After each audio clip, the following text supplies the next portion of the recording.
அஸ்ஸலாமு அலைக்கும் friends, welcome to சல்காஸ் kitchen. இன்றைக்கி நம்ம சேனலில் ரொம்ப சூப்பரான ஒரு பர்பி பாயாசத்தை தான் பார்க்க போகிறோம்.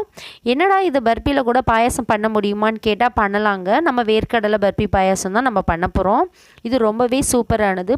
இது ஒரு தடவை குடிச்சு பார்த்தீங்க அப்படின்னு சொன்னால் எப்போவுமே பாயாசத்துக்கு பதிலாகவும் டீக்கு பதிலாகவும் நீங்கள் இதை தான் வச்சு கொடுப்பீங்க. ஏன்னா அவ்வளோ டேஸ்ட்டாக இருக்கும். ரொம்பவும் ஹெல்த்தியானது கூட, உடம்புக்கு ரொம்பவே நல்லதுங்க. வாரத்துக்கு ஒரு தடவையாவது இந்த பாயாசத்தை நீங்கள் வச்சு குடிப்பீங்க. ஓகே ஃப்ரெண்ட்ஸ், வாங்க அது எப்படி செய்யுதுன்னு பார்த்துடலாம். நான் இப்போ 2 பர்பி வாங்கி வச்சுருக்கேன். நல்லா பெருசுங்க இது. இந்த பர்பியை வச்சு தான் நம்ம இப்போ பாயாசத்தை பண்ண போகிறோம்.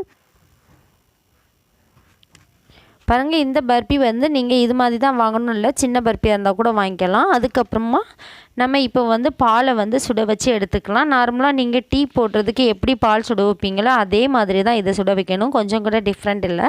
டீ போடுற நேரத்தில் நம்ம இந்த பாயாசத்தை வச்சிடலாம். இது நம்ம டீக்காகவும் குடிச்சிக்கலாம், நம்ம பாயாசமாகவும் குடிச்சிக்கலாம். ஏதாவது ஸ்வீட் சாப்பிடணும்னு நினச்சிங்க அப்படின்னு சொன்னால் இப்படி ஒரு பாயாசத்தை வச்சு கூட குடிச்சிக்கலாம். இப்போ பால் நல்லா கொதிச்சிருச்சுங்க. நம்ம சிம்மில் வச்சு நல்லா கொஞ்சம் வற்ற விட்டுறலாம். பச்சை வாசம் போகிறதி நமக்கு பாலை நல்லா கொதிக்க விட்டுறலாம். இப்போ நல்ல ஒரு மிக்சி ஜார் எடுத்திருக்கேன். இந்த மிக்சி ஜாரில் துண்டு பீஸாக நம்ம கட் பண்ணி போட்டு நல்லா நம்ம பவுட்ராக நான் அரைச்சி எடுத்துக்கலாம். இது வெல்லம் போட்டிருக்கு. இதில் ஆல்ரெடி நமக்கு இனிப்பு இருக்குது. அப்படின்றதுனால நம்ம இதுக்கு கொஞ்சம் சர்க்கரை கம்மியாகவே போட்டுக்கலாம். பாருங்கள், இது நல்லா பவுட்ரு மாதிரி நம்ம அரைச்சி எடுத்தாச்சு. ரொம்பவும் அரைப்படலை, கொஞ்சமாக லைட்டாக திப்பியாக இருக்குதுங்க. இப்போ இதை ஒரு பாத்திரத்துக்கு நம்ம மாற்றி வச்சாச்சு. மாற்றி வச்சுட்டு கொஞ்சமாக ஒரு தண்ணியை ஊற்றி அதை நம்ம நல்லா கொஞ்சம் மிக்ஸ் பண்ணி விட்டுறலாம். இப்படி நம்ம மிக்ஸ் பண்ணி விட்டோம் அப்படின்னு சொன்னால் நமக்கு கொஞ்சம் டேஸ்ட்டும் நல்லா இருக்கும்.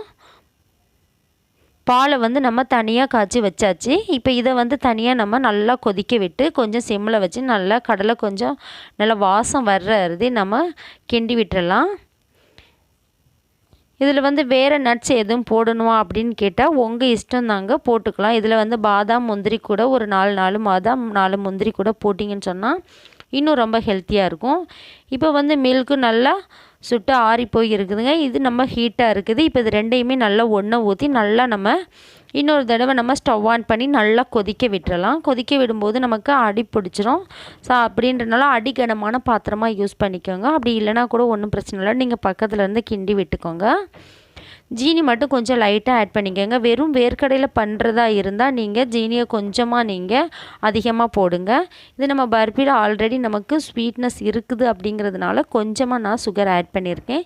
சுகர் தான் போடணுமான்னு கேட்டால் இல்லைங்க, வெல்லம் போட்டால் ரொம்பவே டேஸ்ட்டாக இருக்கும், ரொம்பவே ஹெல்த்தியாக இருக்கும். ஸோ முடிஞ்ச வரைக்கும் நீங்கள் வெல்லம் போட்டு ஆட் பண்ணிக்கோங்க. ஒரு பிஞ்ச் அளவுக்கு ஏலக்காய் தூள் போட்டிருக்கேன். இப்போ அவ்வளோதாங்க, ரொம்ப சூப்பரான பர்பி பாயாசம் ரெடி ஆச்சு. ஓகே ஃப்ரெண்ட்ஸ், இந்த வீடியோ உங்கள் எல்லாருக்கும் பிடிக்கும்னு நினைக்கிறேன். பிடிச்சிருந்தால் லைக் பண்ணுங்கள், ஷேர் பண்ணுங்கள். முக்கியமாக நம்ம சல்காஸ் கிச்சன் சேனலை ஃபேஸ்புக்கில் ஃபாலோ பண்ண மறந்துடாதீங்க ஃப்ரெண்ட்ஸ். யூடியூப் சேனலை சப்ஸ்கிரைப் பண்ணையும் மறந்துடாதீங்க. தேங்க்யூ ஃப்ரெண்ட்ஸ், தேங்க்யூ ஃபார் வாட்சிங். பாய்.